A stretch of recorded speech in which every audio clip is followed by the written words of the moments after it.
Welcome to the Laws of Style, featuring conversations on creativity, fashion, and the law from the leading edge of our economy and culture.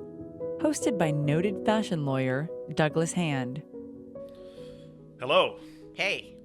Welcome to the podcast, The Laws of Style, downloading to you from high above Bryant Park in the Garment District of New York City. I'm your host, Douglas Hand, fashion lawyer, fashion law professor, and self-styled, well-dressed man. Amen. I'm here today with friend of the Garment District, Yeohlee Teng. Yeohlee, thanks for joining us today. Oh, my pleasure. So, a little bit on you and your background. You moved to New York from Malaysia back in the late 70s, early 80s. Yep. And you went to Parsons. That's correct. And emerged with a design degree and started your eponymous label in 1981. Correct. Okay. I probably started a tad before, but I incorporated in 81. Okay. You know, the 80s in New York City, in the Garment District, a magical time, really, for American design. You had those big names that are still with us really coming to the fore. You know, I'm speaking of Tommy, Donna, Calvin, Ralph. What was it like during that time, starting an eponymous line and starting it in the fashion that you did, which, you know, is very specific and not oriented towards being a billion-dollar brand? Okay. I was looking for space, wandered up Fifth Avenue, looked up at a loft building on the corner of Fifth Avenue and 20th Street, southeast. And I said, gee, there's a space up there. So I went around the corner, visited with Mike, the elevator man, who was a bespoke elevator man. He was dressed in a dark gray uniform perfectly. And I asked him about the space, and he said, I'll bring you to the landlord. So we went up to the 9th floor, and lo and behold, there was Ephraim Truesdell. And he built harpsichords. And I said, I'm interested in your space. We went down and we looked at it, and it had a 70-foot cutting table. It was an ex-man's factory, a menswear factory. Wow. And so I said... did he say something like, we're looking at having the table removed? And you said, no, don't touch it. Listen, he used to come down with his tool, his apron with all his tools to fix my mirror machine. Wow. So not that kind of guy. I mean, he built the harpsichords with ivory keys. Anyway, we went up to chat, and he says, so how much can you pay? And I said, $400. He said, deal. Done. A loft on Fifth Avenue, full floor. Right. So that was my beginning. And what was the energy like coming out of school with those brands not yet emerged as the household names that they are? Did you have a sense that American design was really making a mark at that time, or did it seem like the European houses still held sway?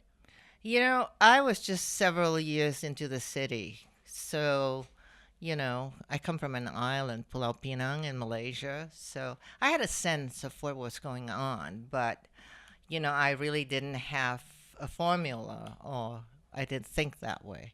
I mean, I remember when Donna went into business, because I had a fit model that she hired permanently. I lost my model to Donna. Permanent employment as a fit model is a rare luxury, right? No, but the 80s was an exciting moment in time. But where I'm concerned personally, it was extremely exciting because Susan Silauskas who was a curator at a gallery, Hayden Gallery at MIT, discovered me. And she was doing an exhibition called Intimate Architecture, Contemporary Clothing Design. And she thought that my work epitomized what she was trying to say. Okay. And then lo and behold, I knew Robert Mapplethorpe. He photographed the catalog. So my career was launched like instantly. Wow. And that, in a way, can be accounted for by a lot of the sparks that were flying in the city in the 80s. I mean, knowing Robert Mapplethorpe is is a fortunate circumstance when you're shooting Well, a you s- lookbook, right? Well, you saw everybody. Yeah. You know, there was a place called Sutter's on Greenwich Avenue where you got the best croissants, and Robert De Niro would be hanging out there right after Taxi Driver. I mean, Yeah. so it was a very interesting, exciting time. Yeah. But most of the time I spent working. Yes. So no studio for me. Cutting room. Right. You know, on that 70-foot cutting table, I cut my first order, which was given to me by Dawn Mello. I made a 5-piece collection as a start, and she bought 200 pieces of my one-size-fits-all cape. Wow. And for those that don't know Dawn Mello and who she bought for, that she was for was which wholesale account? the fashion director, or perhaps more than that, at Bergdorf Goodman. Right. She was also the woman alongside, with the help of Richard Lambertson, hired Tom Ford for Gucci. Right. So Yeah, a good eye for talent. She was legendary. Well, you have been quoted as saying, "We live in a world of diminishing resources, with time our most precious commodity. Time and consumption encapsulates YEOHLEE'S zero waste ethos." Can you unpack that statement for me and maybe comment on sustainability and how that has been a feature of your line throughout? Sure. I'll illustrate it. My first order, 200 capes. Imagine that, right? So how do you deal with it? I made it one size fits all. What does that do? It helps cut down cutting time. Mm-hmm. Because instead of size 4, 6, 8, 10, 12, 6 sizes, 5 sizes, you have one size. So energy and economy always factors in my design. Okay. And then I made the pattern myself and the marker, and it's a zero waste pattern. Wow. So it was So very one economic. cape cut right into the next cape, that same line, You stack them up. fabrication. So that depending on how high your knife is, I had a 7-inch knife, you could stack it up that high. So 100 pieces, maybe you cut it 6 times. Wow. How many stacks does that make? 6 into 200, I can't do math. Don't ask me to do math on the show. 33 with some remainder. That makes sense. Yeah. Well, so sustainability itself, and here I'm speaking about not environmental sustainability. Mm-hmm. We know fashion is often referred to as a very dirty industry. There is a lot of waste in the industry. Beyond just zero waste in terms of fabrication, is there any other elements to your design that that work within a sustainable cycle? Interestingly enough, this season, fall 2019, I decided, sustainability is an overworked word. Mm-hmm. And I looked it up, and to be sustainable means endurance. So I thought about this quite a bit, and I looked around and I decided that rather than start the season the same old way, which means you go out, you source fabric, you buy fabric, you do a color story, you do inspiration, and you make a collection, I decided to look through my inventory and my archives and see what I could put together. And man, was that challenging. I'm because sure. Yes. Probably more challenging than starting from the blank. Exactly. Yeah. But it was a task that I thoroughly enjoyed, because I think that, you can't just talk about sustainability. You have to practice it. Mm-hmm. So if you have all these things lying around, just lying there, do something with them. Yeah. Do you think that either repurposing of raw materials or what you and I probably think of as vintage shopping or Salvation Army foraging is an element in the future of the business of fashion that should be paid attention to, by virtue of it being, one, sustainable, because you're simply buying something that already exists. It doesn't need to wind up in a landfill, and you are not buying something which itself may wind up in a landfill because it's imperfect in some way or cheap in some way. Does that resonate with you as a possible solution for the wastefulness in the industry? I think we should go into reuse. I really think that there's too much out there. They almost every person I know has too many items in the closet, most of which they never wear. So I think that one has to really think carefully before you make more of something. You know, you really need to think about what do people need, really. And I have a little anecdote about use. I had a stranger, she's actually a professor of learning, pop into my store, and she told me that she owns a suit of mine from 1995. But she ended up with a suit, she bought a suit that day, 2018. However, when she went home, she sent me a picture of the only thing left of that suit was the top. And she sent a picture of her in her Yeohlee 2018 suit with a 1995 top underneath. And I thought, wow, perfect. Yeah. No, there's a great symmetry to that for sure. And lovely that you have always had a storefront in addition to, you know, your design studio and your showroom for wholesale accounts. Maybe speak to that, and let's blend that into the garment district itself. Okay. Because I know you're a big proponent of the garment district. I did not always have a store. Okay. I thought when we were neighbors, when you were on 38th when you met Street. me, Yeah. yes, I opened the store in 2010. Okay. Oh, goodness. Now, So many years without a store. I actually made in Midtown and Making Midtown, which was a project that a study that I spearheaded. My partner and I wrote the RFP, and we enlisted the CFGA to be our partner because we needed an organization we couldn't as individuals apply to them. Right. And when we did that study, we identified the fact that the garment district does not have fashion on the streets. All you saw was rolling racks and fabrics and patterns. So I thought, you know, light went off in my head. I'll open a store on 38th Street. And so I had my store on 38th Street. My showroom was in the back under a skylight. I worked on the second floor, and my archives were in the basement. It was like a dream come true. But as you know, the hotels came. Right. And, you know, I got kicked off the block. Yeah. So now I'm next to the Breslin. I'm on 29th Street in Nomad. A new home, but closer to my original home, which was in the Flatiron District. Right. Well, and this is a storyline that we've seen over and over with respect to real estate in the city. I'll say in the city because areas of Brooklyn are now too expensive for a lot of artists, let alone, you know, certain brands or designers that want to have that kind of an idyllic, you know, townhouse atelier with storefront, and that is really a dream. I mean, you know, you hear people talk about it, and that is a wonderful thing to be able to actualize, to have all the components in one area. You're seeing the benefits with a lot of brands having a direct relationship with their consumer, although it's less so from a storefront these days and more from a website. How does the Yeohlee brand today engage with consumers? I know you have the storefront in front of the Breslin.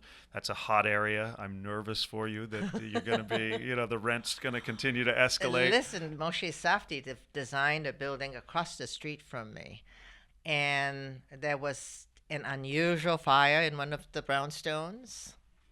It was the corner building. Right. Well, it's gone now. Wow. So they're taking down 4 small brownstones. Okay. It's good, and the church sold the property to the developer, so it's going to be a humongous building. I think the street's going to lose all its natural light. That's a shame. But going back to business, I actually had an inkling in the late aughts that things were undergoing serious change. So before I opened my store, I went online and created a store so that we could share the inventory. So I kind of was a little ahead of the curve where that's concerned. Right. And is that element of consumer engagement, from your perspective, both as shopkeeper and e-com, you know, steward, And wholesaler. and wholesaler. You have all three channels. Yes. But here I'm talking, well, let's compare all three channels. What is the consumer engagement like from a wholesale perspective, where you're very disassociated from it, right? A buyer comes and buys, and you may go to Bergdorf's once to see who you're hanging next to, but you're not there day to day. You're not there engaging in sales. To your online presence, where I don't know if you have a bot that comes up and says, hey, it's Yeohlee, would you like help with your selection? Or if you just correspond via email, versus your actual store, where you may be there, you often are. Yes. And a customer walks in, maybe someone who bought back in the 90s, and actually engages with you. I mean, I'm obviously leading you to the answer, or the answer that I expect to hear. But between those three levels of engagement, how are they different? And, the impactfulness of the last one, how much more impactful is it than They a are wholesale totally person? connected. Okay. And that was the goal. My dream, if I ever get there, is to be online globally and have the kind of intimate, unique, authentic store in New York that somebody that shops online in Tokyo would travel to New York just to come and see us and experience made in New York. That's the dream. Because our design studio is in the back. I think you have that a little bit. I sure hope so, because it's really, it's a... You get people from China, from Japan, from Russia. You get those women, and they do say that they came and made, maybe not the sole visit. The sole purpose of their visit was to come to your store, but it definitely was on their list of places to visit. I have another story for you, which Okay. blew me away. We made like a humongous sale one Saturday. I wasn't at the store, but I found out that the woman came from South Africa. And the first stop she made was at the store, because she left for South Africa 8 years ago with a lot of my clothes, and she couldn't wait to get back to buy more. See, you're too modest. I knew, well, because we've talked about it. Yes, that's I true. visit every once in a while, and because I miss you being so close. Yeah. But you're not that far away. It's a great location, and it seems like there's always some woman in there with a story about when she first discovered the brand. And it usually wasn't last season. It was usually years ago. And maybe she's there with her daughter, or maybe she's there on her own. But it is, the brand itself has that kind of a pull. And I think a good portion of that is not putting engagement with customers aside. Let's talk product for a bit. Your design perspective has always been unique. The fact that someone from MIT, schooled in architecture, sought you out for the elements that are sculptural or architectural in your apparel design, it isn't lost on anyone listening that knows you. Tell us about your design process. How do you engage in it? And what inspires you to create a new season? Or are you in a mode where you view it as seasonless, and you're making slight modifications to an existing line that you think is the right line? It's all of the above. Okay. Because, you can't really isolate anything. I mean, there's intimate architecture, which is clothing as shelter. And that's why it's intimate architecture. There were a few architects like running around thinking that fashion was trying to, get some voila from the term architecture, but it really wasn't. I mean, you have to think about all the interstitial spaces that your clothing wraps you in, right? So there's space. You think about space. You don't think about just the space that you're enclosed in. You think about the space that you occupy. Like right now, you're a shape within a space. You're in a square box, right?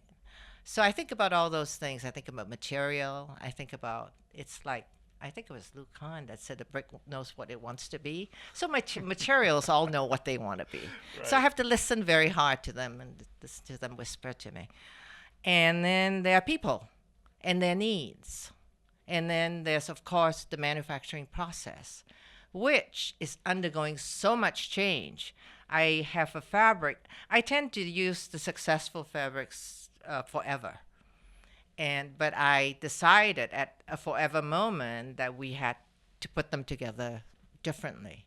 So I have a collection where I lasered everything and sealed everything rather than stitched them. So all these things, and color is very influential. I mean, it's emotional. Mm-hmm. And then there's architecture, there's art, and there's music, and so all of it, it's like I can't separate them. Right. What are some of the things that you do as a company, or that you think individuals can do, that really underscore an acknowledgement of where we are today as a planet, where we are today as a society?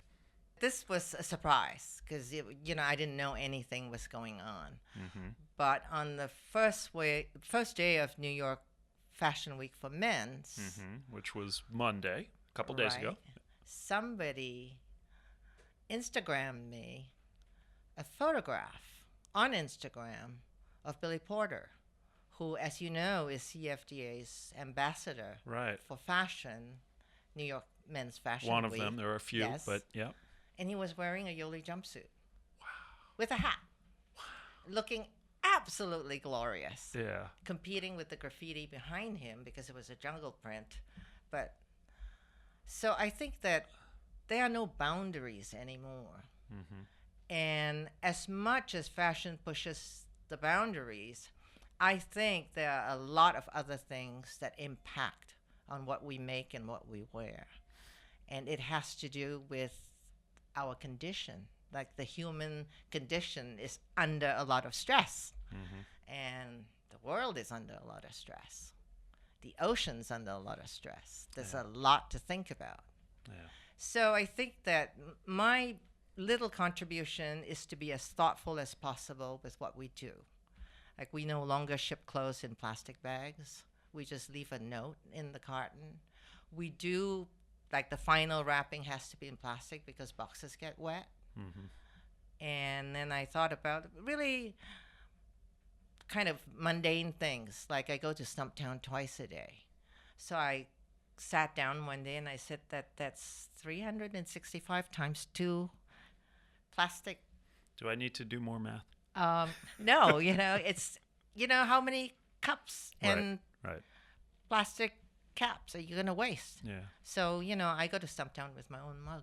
There you go. Now it's back to the old, having your beer mug behind the bar or your pipe hanging from the ceiling. But I think that this is something, it's so small. It's something that everybody can do. Mm-hmm. And I think that it's what we do as individuals that makes the biggest difference, not what they do. Don't look to other people. Look at look at the people around you and yourself. Yeah. So nobody's allowed to bring in plastic knives and forks. They have to have their own cutlery at work. Very small things. Yeah. But I think that if everybody took care of the little things, a lot of things would improve. Well, so you had an influencer wearing your garment during Men's Fashion Week. We've seen the rise of the influencer as a component that brands use to promote. That obviously was a very organic one. You didn't even know it was happening. That's the purest form of, I think, influencer marketing. It's the real form. He looked so cool. I was so happy. You got to start dressing me. Oh, I can't wait. Doug, Not that I'm an influencer, but I have the perfect coat for you. I know. Well, we'll get to the coat, which I'm eyeing with a lot of desire. But the age of the influencer, the rise of the influencer, what do you think about it from the perspective of the fashion industry and how you see brands using it?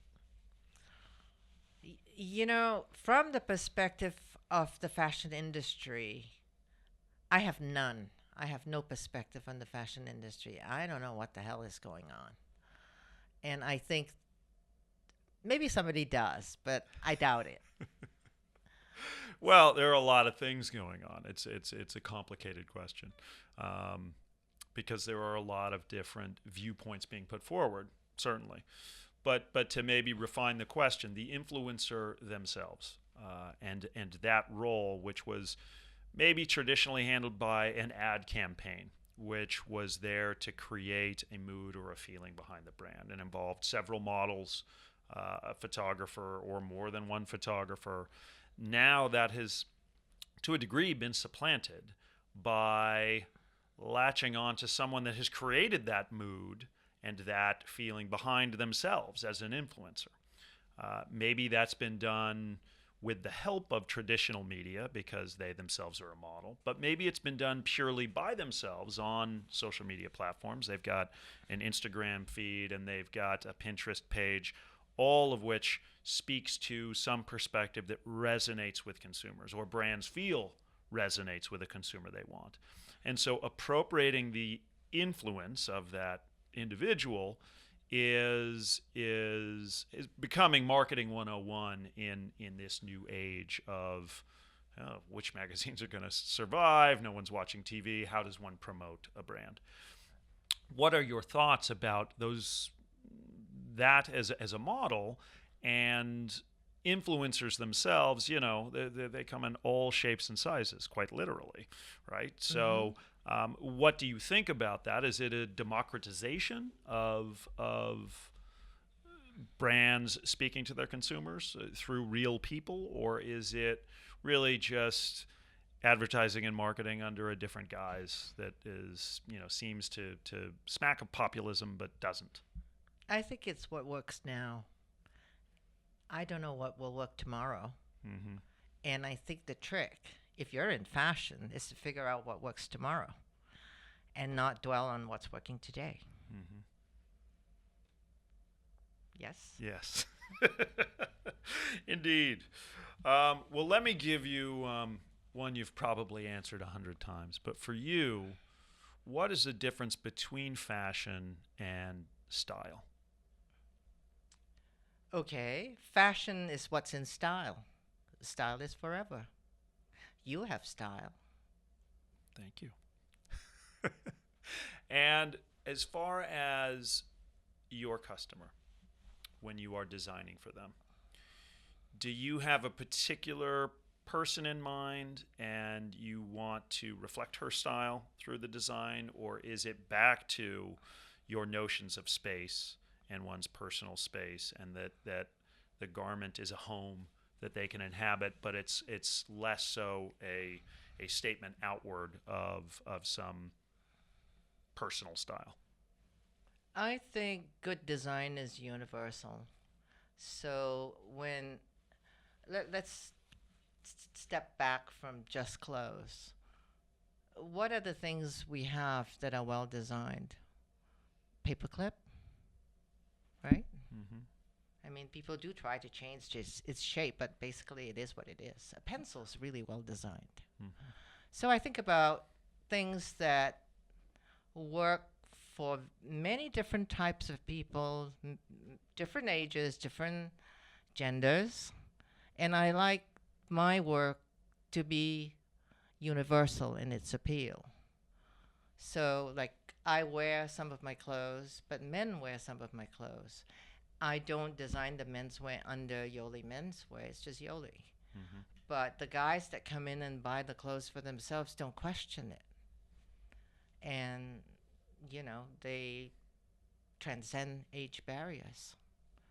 So I think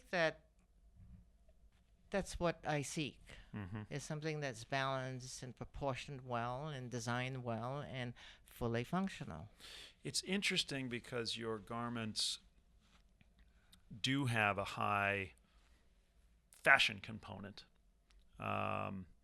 They don't look like workwear, I guess is my point. Have you ever been drawn to a more purely functional style for someone working? So in a way, the function of your garments, it's not for someone who's a photographer or a ditch digger or out breaking Broncos. It's for someone who, is living in an urban environment mainly, right? So maybe speak to, were you ever drawn towards more functional wear, or are there elements in these clothes that are more functional They are. that we don't see, and Well, a lot of women who own my clothes wear them forever, which is like, darn, how are you going to run a business if your clothes last forever? But it's true. Yeah. So I make some things that, like I have a pair of pants. They're in a really wonderful fabric that you can wash. And that pant runs from 00 to 16. And of course, the best-selling sizes tend to be on the two extremes. Mm-hmm. But I do get calls from people wanting to replace their pants. I got a call the other day from a salesperson at Bergdorf because a customer, I hate to say this, customer came to try and replace a 20-year-old cape that she bought from Bergdorf. Maybe that's the future, though. I the don't customer know. expectation has gotten very, very high, but that's a new one, a 2-decade-old garment Yes. in for return. Wow. Yeah. So she came down and bought another one. And guess what? We're still selling it. Yeah. Well, good, and That's the and beauty of it. without wastefulness of the product, if it's Yeah. the cape you were speaking. But you see, the fact that we're still selling it talks to longevity of good design. You see, it works, so it works forever. Yeah.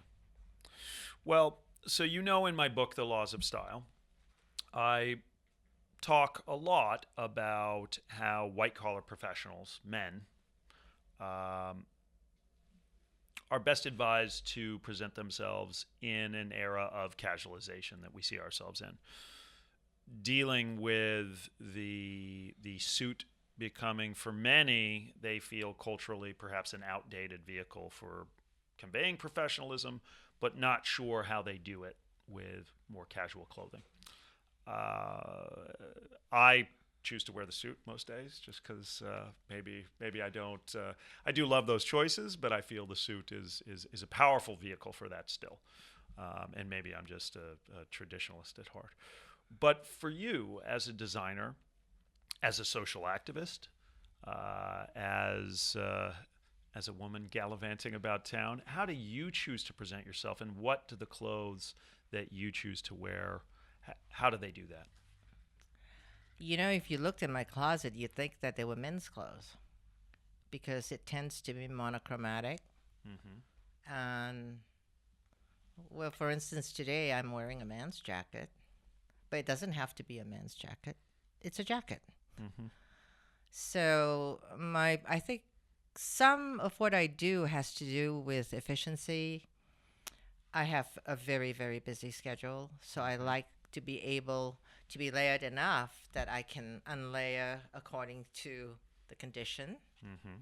So I have a practical mindset, but I also understand that your silhouette and how you walk and how you sit and how you stand is affected by the clothes you wear. So I wear clothes that really move well. Mm-hmm. Well, so let's get into my 4W questions for you, which is, what are you wearing? We know you have a tailored jacket on, but can you lay out the rest of your outfit for our listeners who aren't watching on YouTube? Well, I have a coat that Doug's going to model. I have a vest. Soon. Here's my quilted vest that I wear all the time. It's a great layer piece. Mm-hmm. Has a hood. Has a hood. And the hood has ties, so, it never blows off your head. Good. Separating Very light zipper. as well. Secret pocket, see? Your phone, your glasses, Mm-hmm. and light as a feather. Light as a feather. So it goes under everything. And a pair of jeans and boots. And boots. Black And boots, socks. black belt, black banded watch as well. Yeah, I have an interesting watch. Look at the face. Oh, wow. What is that? It's done by an artist, produced by my friend Matt Murphy. And it says TikTok, and then you've got the overcoat, which I indeed will try on. It looks gorgeous. How about who, in the sense of which brands are you wearing, or which designers? So we have a Yeohlee coat, Yeohlee coat. a Yeohlee vest, and a black Tilla t-shirt, Okay. The jeans. UNIQLO, UNIQLO. and DEMEULEMEESTER boots, DRIES Van Noten belt, and socks. And the TikTok watch. The TikTok watch is designed by Matt Murphy. Okay. And the socks. I And love the the socks, attention to detail here. I got the socks from Story. Okay. Okay. So I don't know who made them, Okay. but they have a fabulous selection of socks. Absolutely. Yeah. And it changes Yeah. along with the story. It's And a great- Rachel's a hero. Rachel is a hero. So a wonderful collection of who, mainly Yeohlee, as expected. How about when? And by when, I mean the seasonality of each garment, to the extent it's a season-driven garment. Are they all fall, winter? Yeah, except Okay. the t-shirts year-round. Of course. And the vest course. is fairly year-round.